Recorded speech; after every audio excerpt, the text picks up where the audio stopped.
الله وبركاته.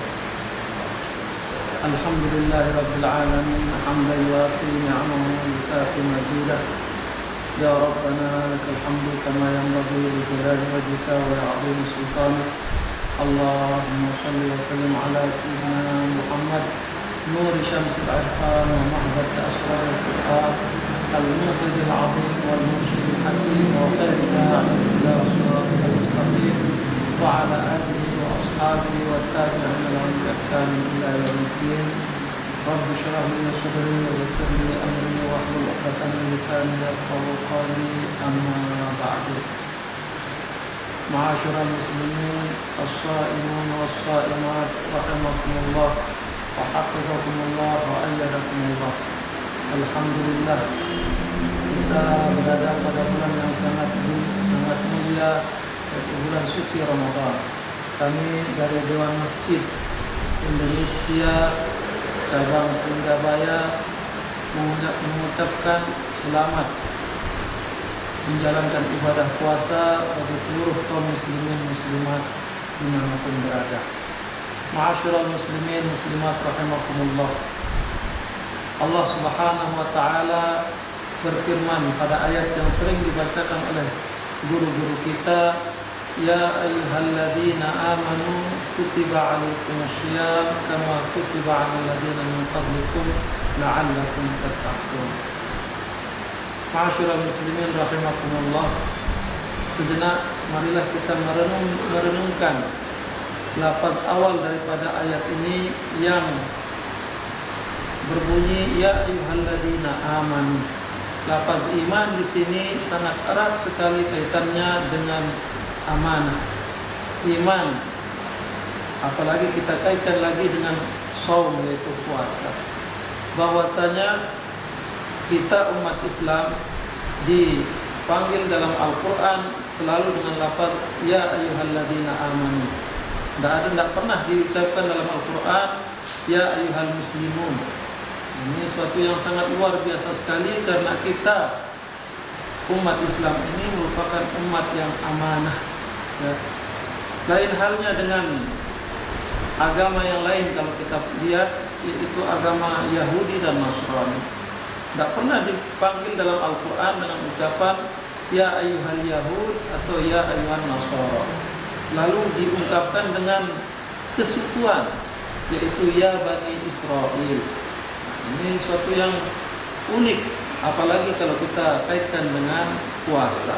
Karena apa? Karena sebagai orang yang beriman, Allah Subhanahu wa taala telah menjamin bagi kita, khususnya umat Islam ini merupakan umat yang amanah.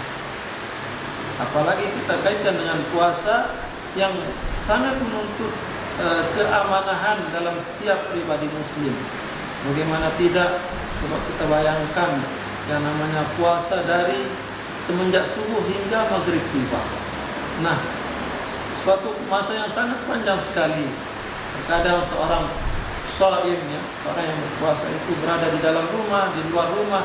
Nah, ketika dia berada di dalam rumah, bisa saja dia sendirian di dalam rumah. Dia minum di dalam rumah sendirian, dia makan sendirian di dalam rumah, kemudian dia keluar sebelumnya mengusap mulutnya hingga bibirnya kelihatan kering. Namun ya, itu jarang sekali dilakukan oleh umat Islam. Kenapa? Karena kita merupakan umat yang beriman, yang dijamin keamanahannya oleh Allah Subhanahu wa taala. Dari itu sangat tepat sekali Allah Subhanahu wa taala memanggil kita dalam Al-Qur'an ya ayyuhalladzina amanu. Jadi sangat istimewa sekali kita sebagai umat Islam, suatu yang sangat wajib kita syukuri bahwasanya Allah telah merasikhahkan, mengkokohkan amanah dan iman di dalam hati kita hingga kita menjalankan puasa ini dengan penuh iman dan penuh keamanahan. Apalagi kalau kita lihat saudara-saudara kita yang perokok, bagaimana dia itu pecandu, ya, tidak bisa meninggalkan rokok, namun dalam bulan puasa kekuatan iman mengalahkan candu rokok hingga mereka mampu dalam siang puasa tidak menyentuh rokok. Meskipun nanti berbuka dia menggunakan rokok langsung, itu terserah. Yang penting dia amanah dalam menjalankan ibadah puasa ini. Dari itu sungguh sangat merugi. Saudara-saudara kita ada di antara kalangan shaimin yang seperti kita bilang tadi, mereka sembunyi-sembunyi makan dan minum, bahkan dalam wudunya dia wudhu dia masukkan air ke dalam mulut waktu berkumur-kumur 3 kali, namun yang dilepeh, yang dibuang itu 2 kali. Nah, 1 kalinya ditelan, itu jarang sekali terjadi dan sungguh tercela sekali orang yang melakukan tersebut, karena itu di antara perbuatan nifaq. Dia sudah berdusta pada dirinya sendiri sebelum berdusta pada orang lain. Ini merupakan keistimewaan yang ada pada kita yang patut kita syukuri dengan ucapan alhamdulillah. Allah telah menjadikan kita umat Rasulullah sallallahu alaihi wasallam, umat yang sangat agung, sangat tinggi derajatnya di sisi Allah, hingga kita diciptakan menjadi sebaik-baik umat. Ma'asyiral muslimin, as-shaimun was-shaimat rahimakumullah. Selanjutnya dalam ayat tadi Allah Subhanahu wa taala di samping telah menyetempel kita dengan iman, kemudian setelah nanti kita selesai melaksanakan ibadah puasa ini, Allah memberikan kita sertifikat, piagam yang bernama takwa. Sebenarnya iman dan takwa ini tidak lepas sebenarnya. Namun agar lebih jelas, lebih istimewa terlihat, maka Allah Subhanahu wa taala menjanjikan di akhir ayat itu la'allakum tattaqun. Ini suatu keistimewaan bagi kita umat Islam. Selanjutnya, ma'asyiral muslimin rahimakumullah, ingin sekali yang menyinggung hadis Rasulullah sallallahu alaihi wasallam yang berbunyi, "Man qama Ramadan imanan wa ihtisaban, ghufira lahu ma taqaddama min dhanbihi." Barang siapa yang bangun atau melakukan ibadah pada bulan suci Ramadan imanan, berdasarkan iman wa ihtisaban, dan mengharapkan pahala dari Allah Subhanahu wa taala, ghufira lahu ma taqaddama min dhanbihi. Allah mengampuni dosa-dosa yang terdahulu. Ini merupakan hadis yang erat kaitannya dengan ibadah tarawih. Ibadah tarawih yang seringkali kita mendengar perbedaan pendapat, tidak di Lombok, di Indonesia, bahkan di Yaman pun kita sering menemukan perbedaan pendapat mengenai ibadah tarawih. Jadi dalam hadis tadi jelas kita mendengar bahwasanya Rasulullah sallallahu alaihi wasallam tidak menyebutkan rakaat. Adapun hadis yang diriwayatkan oleh Siti Aisyah yang berbunyi, "Ma zada Rasulullah sallallahu alaihi wasallam fi Ramadan wala fi ghairihi ala 11 raka'ah atau 13 raka'ah." Ini ditafsirkan oleh ulama bahwasanya di Ramadan wala fi ghairi Ramadan. Jadi Rasulullah sallallahu alaihi wasallam tidak menambah ibadah malamnya, salat malamnya pada bulan Ramadan dan di luar bulan Ramadan. Ini menunjukkan bahwasanya ada kesamaan antara bulan Ramadan dengan di luar Ramadan. Ini berarti ibadah yang tidak ada bedanya antara Ramadan dengan luar Ramadan, yaitu salat witir.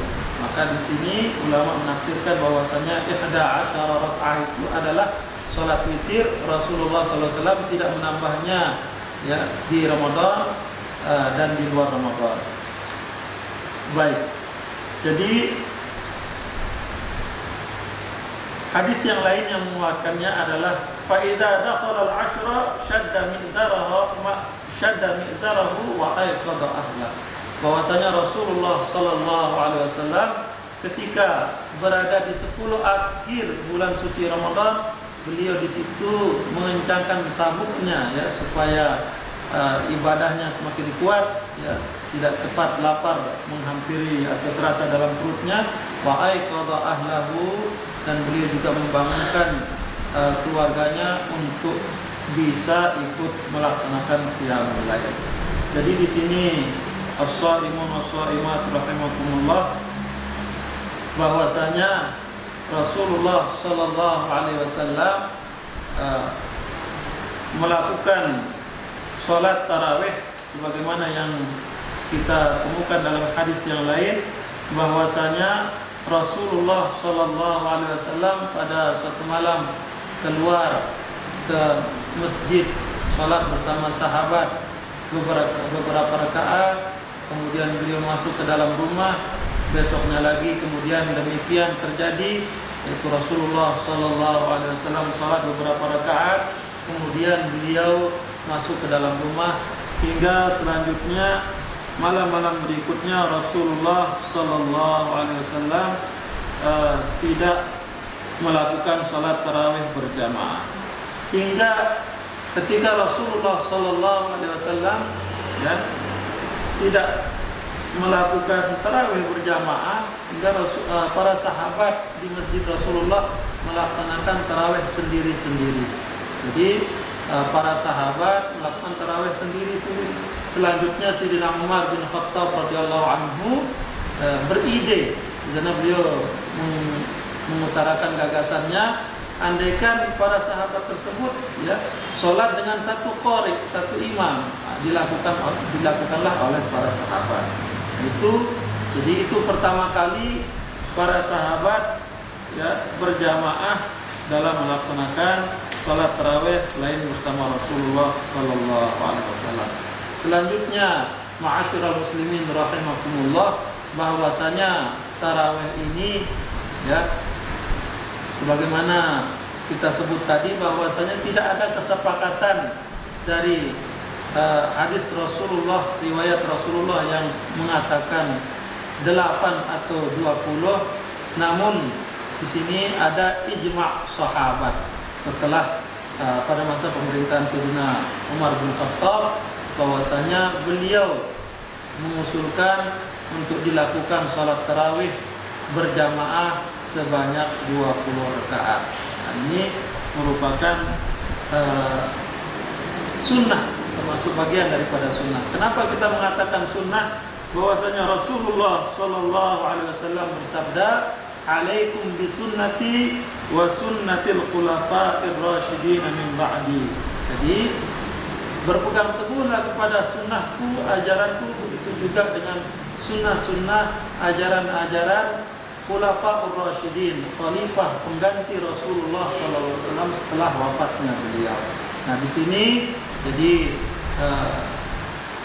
iman kita diuji ya, bahwasanya mau tidak kita menerima apa yang disepakati dan diijma'kan oleh para sahabat pada masa Sayyidina Umar bin Khattab menjadi khalifah, bahwasanya sholat tarawih itu 20 rakaat. Ini kemudian kalau kita lihat sekarang pengamalan di Makkah, Masjidil Haram, dan Madinah, Masjid Nabawi, di sana juga melaksanakan sebanyak 20 rakaat. Jadi suatu yang aneh kalau kita bersikukuh ya, bersikukuh mengatakan 8 rakaat. Selanjutnya ada ungkapan yang mengatakan bahwasanya orang yang sholat tarawih lebih dari 8 rakaat sama artinya dia itu menambahkan sholat zuhur ya, yang semula 4 rakaat menjadi 5 rakaat. Ini suatu ungkapan yang ya, tidak bisa diterima ya. Karena apa? Karena tadi kita mendengar ke ijma' sahabat, kesepakatan para sahabat bahwasanya sholat tarawih itu sebanyak 20 rakaat. Selanjutnya, ma'asyiral muslimin rahimakumullah, bahwasanya pelaksanaan tarawih sebagaimana kita lihat namanya ya, tarawih itu ada istirahatnya, ada jedanya. Ini suatu yang sangat unik dan suatu yang sangat istimewa bagi kaum muslimin pada zaman dahulu di Makkah, bahwasanya setiap selesai sholat tarawih, artinya setiap salam dari sholat tarawihnya mereka melakukan tawaf. Ini suatu yang luar biasa sekali. Jadi sholat tarawih nanti istirahatnya bagaimana? Mereka tawaf keliling 7 kali, lagi sholat 2 rakaat, lagi tawaf, nah, kemudian sholat. Nah, ini suatu yang istimewa sebagaimana dalam riwayat. Hingga kaum muslimin di Madinah cemburu, ya, cemburu dengan perbuatan kaum muslimin yang berada di Makkah. Oh, istimewa sekali mereka. Akhirnya, ya, mereka di samping 20 rakaat tadi, mereka menambah lagi 4 rakaat. Itu hingga terkumpul, ya, sholat Ahlul Madinah, ya, Ahlul Madinah yang mereka laksanakan itu sampai mencapai 36 rakaat sholat tarawih. Ini luar lagi daripada ijma' yang terjadi pada zaman Sayyidina Umar bin Khattab. Ini dilakukan oleh kaum muslimin di Madinah, ya. Ini tidak bisa dibantahkan lagi. Karena apa? Karena mereka jumlah yang tidak terhingga bagaimana banyaknya kaum muslimin di Madinah. Ini kenyataan apa yang terjadi mengenai tarawih pada zaman-zaman terdahulu. Selanjutnya, ma'asyiral muslimin rahimakumullah, ya, sebagaimana tadi kita bilang bahwasanya salat tarawih itu termasuk qiyamul lail yang tidak ada batasan rakaatnya, ya. Kalau kita lihat pengamalan salat tarawih ini di Tarim, Hadramaut, Yaman, ya, bahwasanya di situ berjenjang caranya. Jadi di masjid ini jam sekian mulai tarawihnya, di masjid lain jam sekian, terpaut, ya, 1 jam sampai waktu sahur.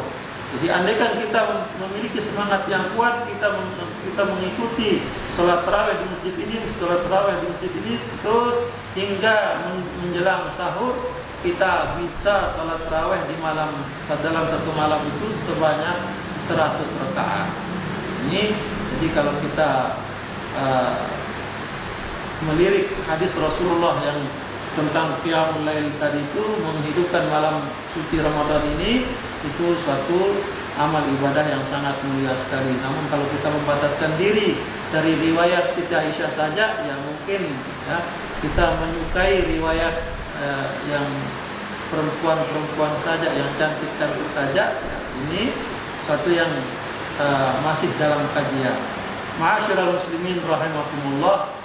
Jadi termasuk suatu gagasan umat Islam di akhir zaman yang melakukan atau menyelangi sholat tarawih dengan ucapan taraddi kepada sahabat yang diucapkan oleh mubalik, istilahnya yang ada di masyarakat kita dalam sholat tarawih. Ucapan-ucapan mubalik itu merupakan jeda, ya, bisa kita bilang itu minimal jeda atau istirahat dari setiap salam dari sholat tarawih ini. Nah, mungkin ini yang dapat yang sampaikan. Semua yang sampaikan ini masih dalam kajian, ya. Semuanya perlu kita kaji, kita telaah hingga betul-betul kita menjalankan syariat Rasulullah SAW ini dengan ilmu, bukan dengan hawa nafsu. Jadi kalau kita bersikukuh sekarang mengatakan sholat tarawih itu 8, lalu bagaimana dengan yang di Makkah, bagaimana dengan yang di Madinah, sampai detik ini, sampai saat ini menjalankan 20 rakaat. Jadi kita perlu memperluas hati kita perlu memperluas pikiran kita. Karena apa? Karena Allah Subhanahu wa Ta'ala tidak menginginkan kita menjadi bangsa atau agama yang jumud, yang kaku, ya. Kenapa? Kalau semua ditentukan oleh Allah dan Rasulnya, niscaya Allah langsung menyatakan dalam satu ayat bahwasanya sholat tarawih itu 8 rakaat atau 20 rakaat. Atau Rasulullah SAW langsung mematok beliau menjadi imam setiap malam Ramadan 20 rakaat. Namun ini masalah mujtahad fiha, masalah yang masih dalam kajian ulama, yang manapun yang kita ikuti itu semuanya benar. Yang tidak benar itu adalah yang tidak sholat tarawih atau tidak sholat malam sama sekali. Ini yang dapat yang sampaikan, kurang lebihnya kami mohon maaf. Sekali lagi kami dari DMI Kecamatan Pindabaya mengucapkan selamat berpuasa. Kami mohon doa untuk antum sekalian, tunggu kami, jangan lupa mendoakan kami dalam berbuka puasanya karena itu saat yang sangat ijabah. Begitu juga kami insyaallah tidak melupakan kaum muslimin semua dalam doa kami saat berbuka puasa. Wallahu muwaffiq wal hadi ila sabilir rasyad. Assalamualaikum warahmatullahi wabarakatuh.